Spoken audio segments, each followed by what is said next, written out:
আম্মা একটা পলিথিন ভর্তি একটা পেপার এখানে ঝিল মেরে রাখছে, পরে বলতেছে না এটা তোর কাছে রাখ। তো আমি এটা অবহেলা করে অযত্নে এটারে ভাবছি কিছুই না, তা আমিও ঢিল মেরে লিচে রেখে দিছি। কান্দেন না, আগে বলেন, মন খারাপ করেন না। নিচে রেখে দেওয়ার পর আম্মা বলতেছে কিরে এটা খুলে দেখবি না। তো আমি আসলে এটারে মানে মোটামুটি অবহেলা করেই এটার ভিতরে কি হইতে পারে, হয়তো বা সকালে নাস্তা খাই নাই, আম্মা মনে হয় আমাদের নাস্তাটা একটু নিয়ে আসছে। তো বলতেছে ঠিক আছে আমি যাই, তুই পরে দেখিস। পরে বিদ্যা আম্মা চলে গেছে, আমিও বিজি ছিলাম। তো যখন আমি ফ্রি হই তখন এটা আমি নেই, নেওয়ার পরে তারপরে আমি বাসগুলো খুলি, খোলার পরে দেখি টাকানা দামের একটা পলিথিনের ভিতরে মোড়ানো মোড়ানো। তারপরে দেখি এটার ভিতরে তাই 30,000 টাকা। তো ভাবলাম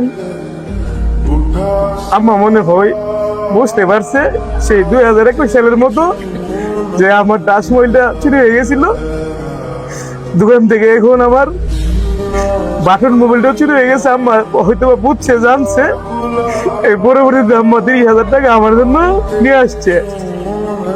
কিন্তু আমরা ছেলেমেয়েরা সবসময় মা বাবাকে সবসময় অবহেলা করি।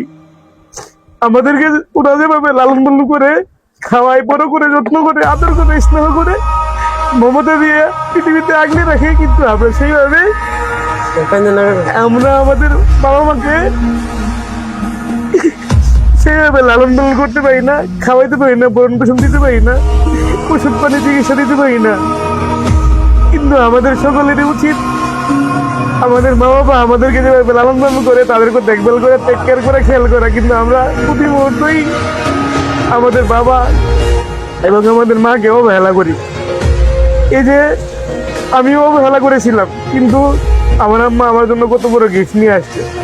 ছেলের মন খারাপ, কতগুলো টাকা নিয়ে আসছে। সে কাজে আসলে আমি স্পিচলেস, বাকরুদ্ধ, মুখ দিয়ে জবান দিয়ে বলার মতো কিন্তু বাসা নাই।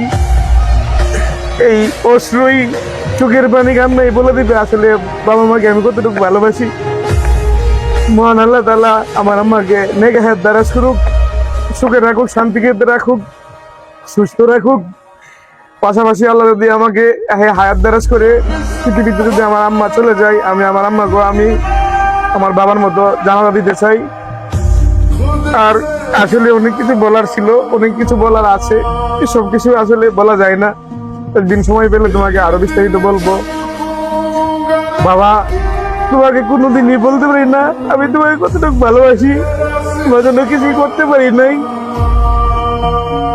মুখটা আসলে অনেক হাহাকার করে। বাবা, তোমাকে আমি অনেক ভালোবাসি আম্মা, অনেক ভালোবাসি আম্মা। তোমার হয়তো আমি কখনো বুঝাইতে পারি না ভাষা দিয়া, কোনো কথা দিয়া, কোনো লেখা দিয়া, কোনো কাব্য দিয়া আমি তোমাকে বুঝাতে পারি না। আসলে আম্মা আমি তোমাকে অনেক ভালোবাসি। তোমার মতো মা এই পৃথিবীতে সবার ঘরে ঘরে থাকা উচিত। মনে খারাপ করেন না, দোয়া করেন দাদার।